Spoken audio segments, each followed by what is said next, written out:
Si l'on regarde cette bougie, il est difficile de dire depuis quand elle brûle. En fait, on ne sait à quel moment elle a été allumée. On ne sait pas non plus quelle était sa taille au départ.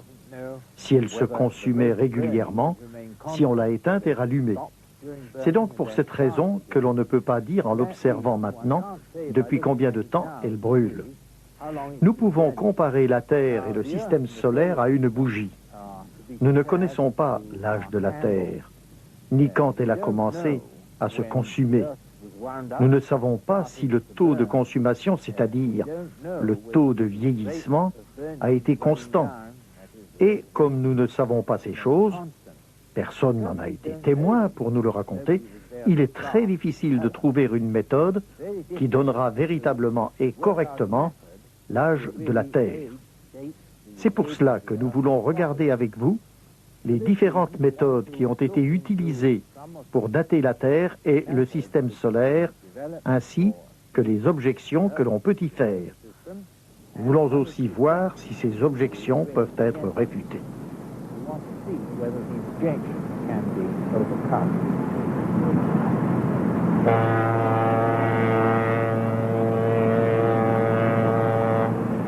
Voici un paysage typiquement hollandais.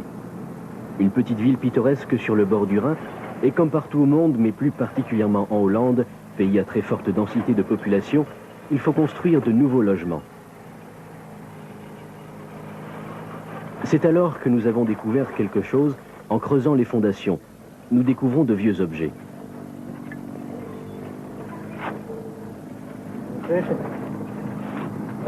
Ceux-ci sont ramassés avec soin et la première question qui se pose est la suivante. Quel âge ont ces objets? Avons-nous découvert un ancien camp romain ou encore un village médiéval?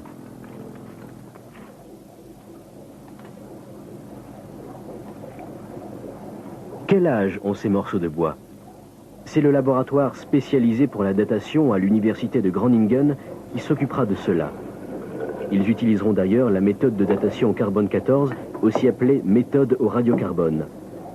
Prix Nobel et inventeur de ce procédé, le professeur Willard Libby, qui est évolutionniste, nous explique cette méthode.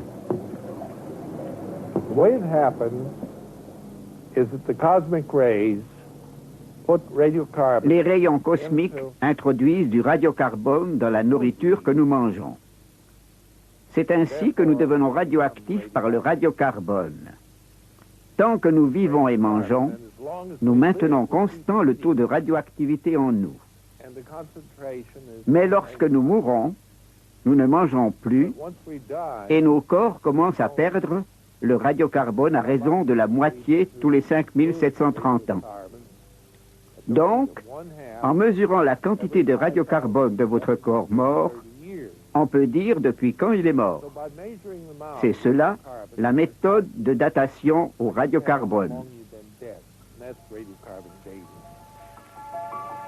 Cela est vrai non seulement pour les êtres humains, mais aussi pour tout ce qui est vivant. Regardez par exemple ces belles gazelles. Aussi longtemps qu'elles vivent, le carbone 14 et le carbone 12 entrent et sortent de leur corps. Le taux de carbone 14 et le carbone 12 à l'intérieur et à l'extérieur de leur corps est le même. Mais lorsque l'animal meurt, il s'arrête de manger. Et alors il se produit quelque chose. Pendant très longtemps et graduellement, le carbone 14 se décompose, se transforme en azote-nitrogène et quitte le corps. Après 5730 années, il ne reste que la moitié du carbone 14 d'origine. C'est pour cela que nous disons une demi-vie de carbone 14 est égale à 5730 années.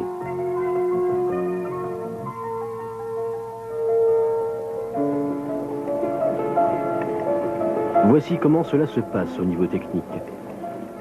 Après avoir nettoyé soigneusement l'échantillon, on le met dans un four à quartz à haute intensité, qui peut atteindre de très hautes températures. Là, le bois est complètement brûlé afin d'en isoler les gaz.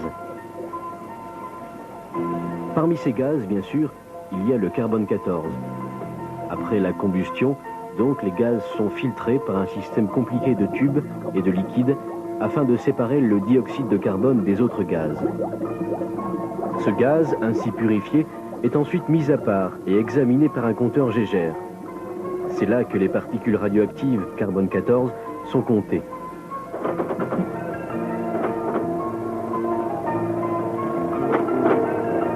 Ensuite, un ordinateur calcule l'âge de l'échantillon. Au fait, notre échantillon en question s'est révélé provenir d'un ancien camp romain de 200 ans avant Jésus-Christ. Partout dans le monde, les archéologues ont utilisé le carbone 14 afin de déterminer l'âge approximatif de leur découverte. Le carbone 14 est une méthode très pratique pour les travaux archéologiques, surtout si les restes ne sont pas très anciens. L'expérience a montré que la méthode du carbone 14 est loin d'être parfaite. Il y a des variables très importantes qui ne sont pas encore compréhensibles. Malheureusement, cette méthode donne quelquefois des résultats inexacts.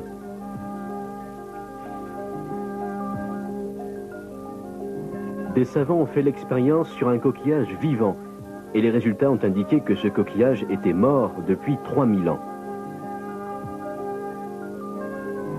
La même méthode appliquée sur des carcasses de phoques desséchées depuis 30 ans ont indiqué un âge de 4600 ans. Même des carcasses de phoques qui venaient de mourir ont indiqué un âge de 1300 ans. Contrairement à une supposition communément acceptée sur la méthode de datation au carbone 14, les plantes n'absorbent pas toutes le carbone 14 de la même manière. Une étude récente a montré que certaines plantes possédaient un mécanisme interne jusqu'alors inconnu, qui rejette les atomes radioactifs de carbone, mais qui absorbe les atomes normaux de carbone. Ainsi, à leur mort, ces plantes et les animaux qui les mangent ont un taux anormalement bas de carbone 14. Lorsque ces restes sont datés, ils donnent donc la fausse impression d'être très anciens.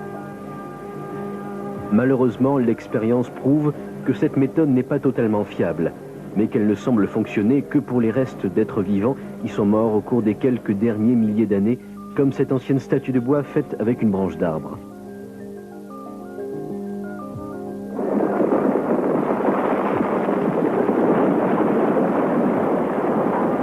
Quelle méthode les évolutionnistes utilisent-ils pour essayer de dater les minéraux et pierres qu'ils supposent avoir des millions ou même des milliards d'années?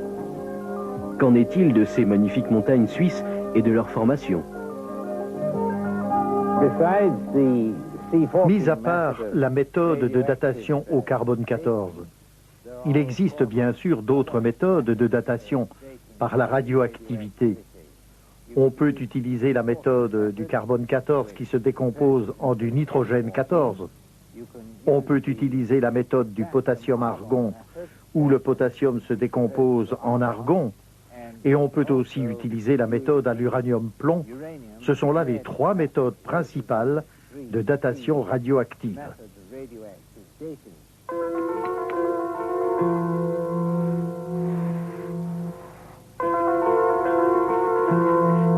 Afin de dater les objets avec la méthode du carbone 14, il vous faut avoir des objets qui ont été vivants dans le passé, comme du bois et des os. Les trois autres méthodes dont le professeur a parlé utilisent des matériaux inorganiques et inertes, comme des rochers et des pierres volcaniques. Le principe de datation reste le même, il se produit une sorte de décomposition. En mesurant la proportion de matériaux radioactifs restants et la quantité de matériaux décomposés, on peut essayer de dater un échantillon. Prenez par exemple ce morceau de rocher. Dans certaines pierres, on trouve de l'uranium. Comme vous le savez, l'uranium est radioactif, comme le carbone 14. Mais il se décompose beaucoup plus lentement. L'uranium de cette pierre se décompose en plomb et en autres éléments. Cela demanderait environ 4,5 milliards d'années pour que la quantité d'origine d'uranium se réduise de moitié. Pendant que ces procédés chimiques compliqués se produisent, de l'hélium se forme. L'hélium est aussi un élément intéressant, mais nous y reviendrons plus tard. Regardons maintenant un procédé qui n'est pas scientifique, l'expérience du réservoir d'eau. Bien que ce procédé ne soit pas particulièrement scientifique, il est quand même très intéressant car il met en évidence les trois procédés de base de toutes les méthodes de datation radioactive. L'eau s'écoule d'un réservoir à l'autre à une certaine vitesse. On penserait qu'en mesurant le niveau d'eau dans chacun des réservoirs et en comparant, on pourrait déterminer exactement depuis quand l'eau coule. tout particulièrement si on connaît la vitesse d'écoulement de l'eau. Cela semble logique, et à première vue, personne ne pourrait faire d'objection sur le résultat de votre expérience. Pourtant, lorsque vous faites cela, vous faites en même temps 3 suppositions. Peut-être avez-vous pensé qu'au début de l'expérience, le second réservoir était vide, mais il ne l'était pas comme vous pouvez le voir. En ce qui concerne la vitesse, vous aviez peut-être pensé que pendant toute la durée de l'expérience, la vitesse était constante, mais ce n'était pas le cas comme vous allez le voir. En fait, vous avez agi ainsi parce que vous n'avez pas tenu compte de facteurs extérieurs.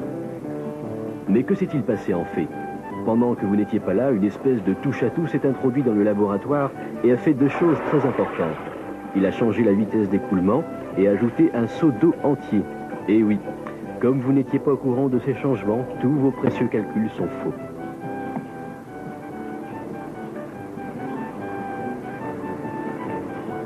La vitesse présente d'écoulement est plus lente que vous ne le pensiez. Le second réservoir était déjà à moitié plein et ce touche-à-tout a non seulement changé la vitesse d'écoulement, mais a aussi ajouté un seau d'eau.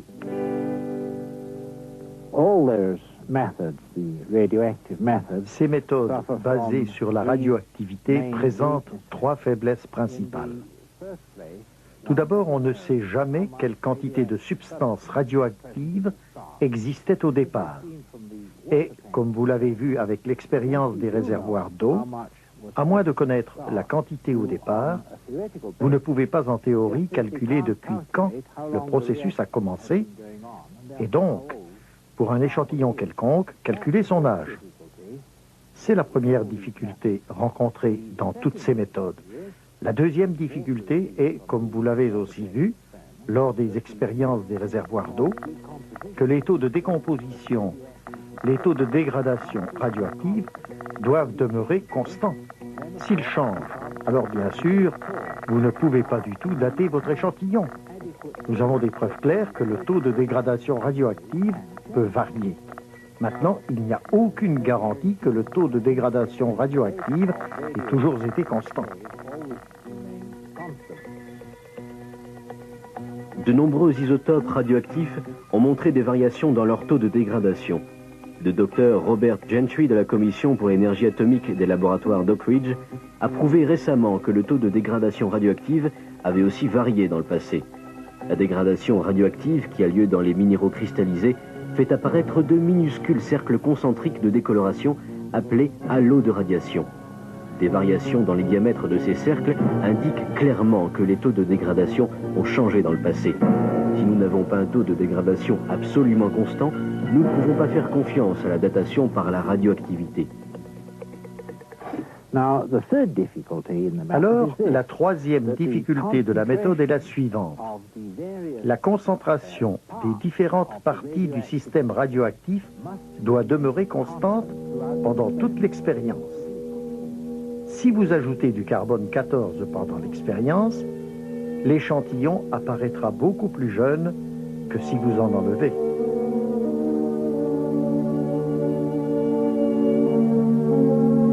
Tous ces éléments tendent à prouver que ces méthodes de datation radioactive ne sont pas fiables. Mais il existe d'autres méthodes de datation qui ne dépendent pas de la décomposition radioactive.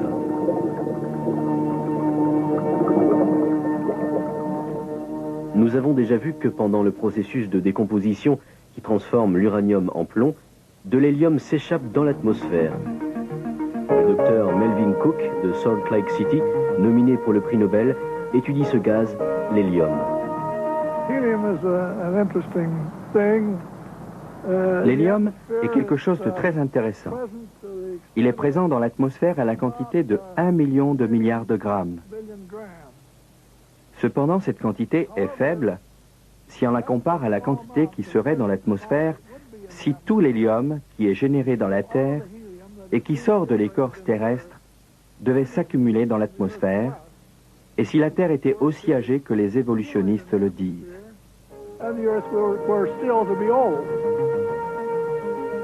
Les évolutionnistes prétendent que la Terre a 4,5 milliards d'années. Or, il n'est pas possible à l'hélium de s'échapper de l'atmosphère de la Terre. Il est aussi prouvé que le Soleil fait entrer encore plus d'hélium dans notre atmosphère. Ainsi, si la Terre avait réellement 4,5 milliards d'années, notre atmosphère serait saturée d'hélium. Ce qui n'est pas le cas. La quantité d'hélium que nous mesurons ne représente qu'une fraction de ce que les évolutionnistes pensaient qu'il y aurait.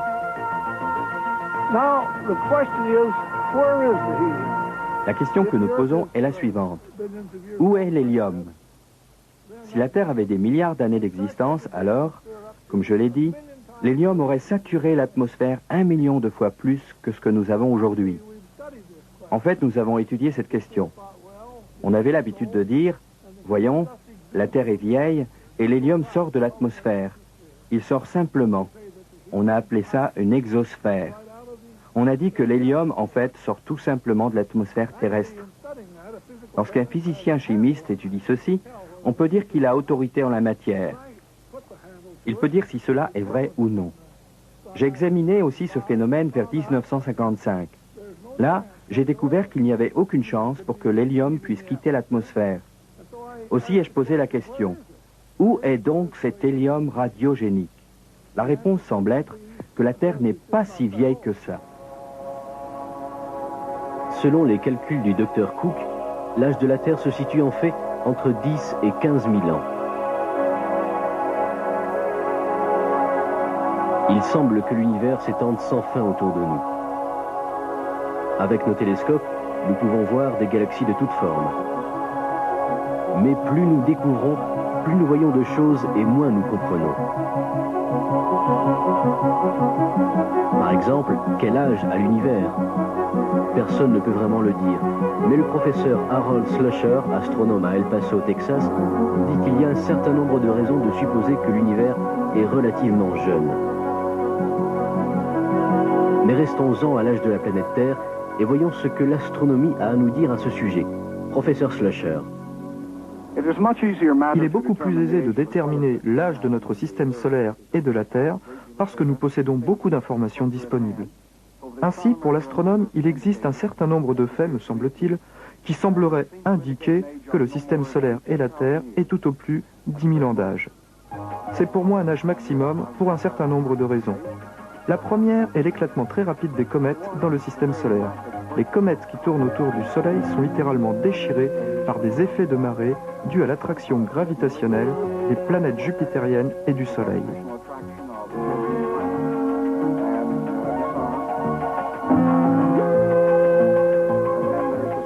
Ensuite, il y a le vent solaire qui souffle à la vitesse énorme de 400 à 960 km par seconde. Cela balaie littéralement une comète. Et ensuite, il y a des choses toutes particulières qui arrivent aux comètes, comme l'explosion des noyaux. Cela disloque très rapidement les comètes. Il semble que l'âge maximum d'une comète de courte période soit d'environ 10 000 ans au plus, et vraisemblablement moins. La plupart des astronomes croient que les comètes sont apparues en même temps que le système solaire.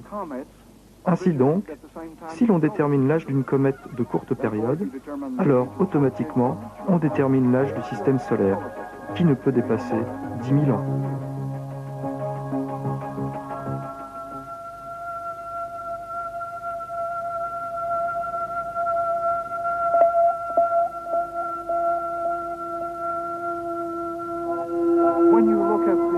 Si vous observez la poussière qui recouvre la Lune, vous arriverez certainement à la conclusion que la Lune doit être assez jeune. Et comme la Lune est jeune, la Terre est jeune. Vous voyez la poussière de l'espace interplanétaire qui se dépose continuellement sur la surface de la Lune. Elle se dépose au rythme d'à peu près 14 300 000 tonnes, jusqu'à même 10 fois plus que cela par an. Ainsi, après 4,5 à 5 milliards d'années, vous devriez avoir une couche de poussière sur la Lune de 135 à 300 mètres d'épaisseur. Mais sur la Lune, vous avez une couche de poussière d'à peu près 3 mm à 7 cm d'épaisseur. Et quelques centimètres donneront un âge de 7 à 8 000 ans pour la Lune. Ainsi, en observant la surface de la Lune, l'absence de poussière est en fait un excellent indice de l'âge de la Lune. Elle paraît jeune, et au lieu d'une couche très épaisse qui nous ferait dire que la Lune est âgée, la Lune a une petite couche. Elle est très jeune. Si la Lune est assez jeune, alors bien sûr, la Terre elle-même doit être assez jeune. En fait, les évolutionnistes disent que la Terre et la Lune ont à peu près le même âge.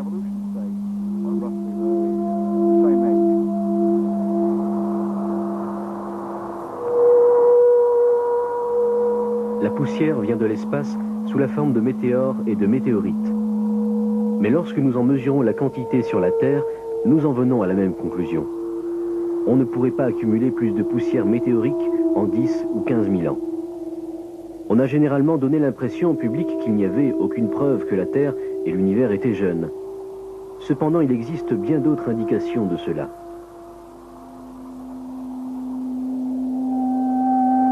Depuis 1836, plus d'une centaine d'observateurs différents de l'Observatoire royal de Greenwich et de l'Observatoire naval des États-Unis ont pris des mesures et ont découvert que le diamètre du Soleil diminuait au rythme de 1,50 m par heure.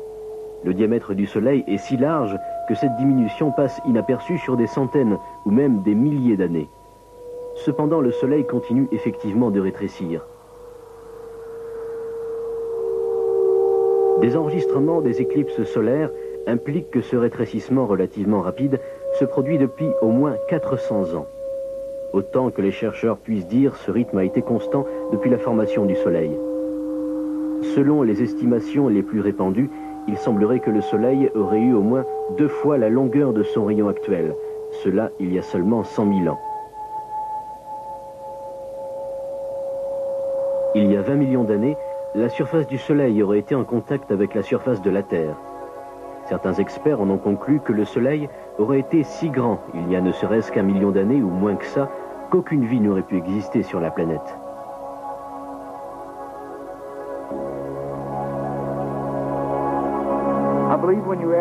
Je crois que lorsqu'on ajoute ces éléments les uns aux autres, on en vient certainement à la conclusion que le système solaire et la Terre sont assez jeunes, pas plus de 10 000 ans. Et je crois certainement que l'univers lui-même n'est pas plus vieux. Je pense que tous ces éléments ont en fait le même âge.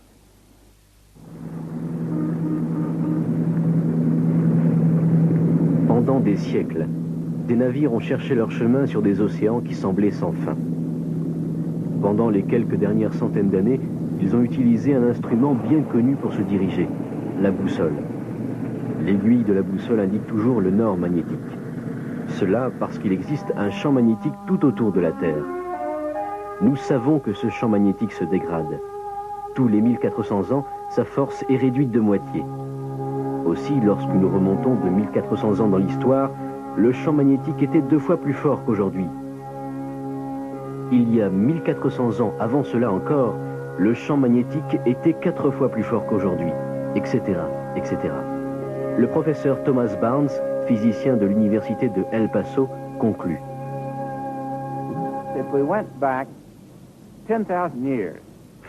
Si nous remontions 10 000 ans en arrière, le champ magnétique de la Terre aurait été aussi fort que le champ magnétique d'une étoile magnétique. Bien sûr, une étoile magnétique est comme notre Soleil. Elle a à sa source une puissance nucléaire. En fait, notre Terre n'a jamais eu une source nucléaire comme le Soleil, et notre Terre n'a jamais eu de champ magnétique, certainement pas plus fort qu'une étoile. Ceci limiterait donc l'âge de la Terre à 10 000 ans. D'autres facteurs physiques indiqueraient d'autres possibilités d'âge, mais la science pourrait tout à fait déclarer les plus grandes preuves de physique à l'appui, le genre de physique avec laquelle nous construisons des instruments, des radars, des systèmes de communication. Ce même type de physique nous dirait que le champ magnétique de la Terre ne peut pas avoir plus que, dirons-nous, 6 à 15 000 ans.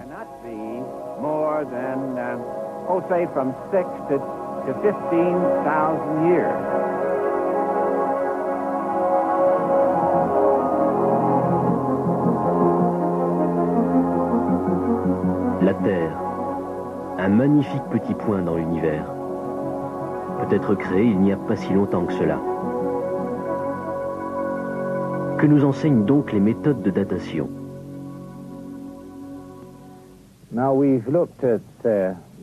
Nous avons examiné différentes méthodes de datation. Certaines de nos méthodes de datation ont indiqué un âge très avancé de la Terre, et d'autres méthodes ont indiqué un âge très jeune. Mais les deux types de méthodes de datation rencontrent la même difficulté, et aucune d'elles n'est concluante. La Bible enseigne assez clairement que l'âge de la Terre n'est pas si élevé et que la création a eu lieu il n'y a pas si longtemps. Il y a quelques années, une nouvelle méthode de datation a été mise au point, basée sur la radioactivité et appelée la méthode du halo de Robert Gentry. Et cette méthode aussi, contrairement aux autres méthodes, indique que la Terre est assez jeune. Aussi avons-nous une preuve scientifique qui soutient le point de vue biblique, affirmant que la Terre est très jeune. En fait, si cela est confirmé, nous ne voulons pas être intolérants là-dessus, si cela est confirmé, les longues périodes de temps qui sont absolument nécessaires pour l'évolution n'existent tout simplement pas. Et si elles n'existent pas, alors bien sûr, tout le concept d'évolution est remis en cause. L'évolution, ne pouvant admettre un homme créé en une courte période, imagine donc des temps très anciens. Or, la Bible enseigne au contraire que la Terre est jeune. Puisqu'elle est jeune, il nous faut absolument reconnaître qu'il y a eu création de la part d'un Dieu éternel qui a fait ce qu'il fallait pour tout créer comme nous le voyons aujourd'hui. To have produced a creation such as we see today.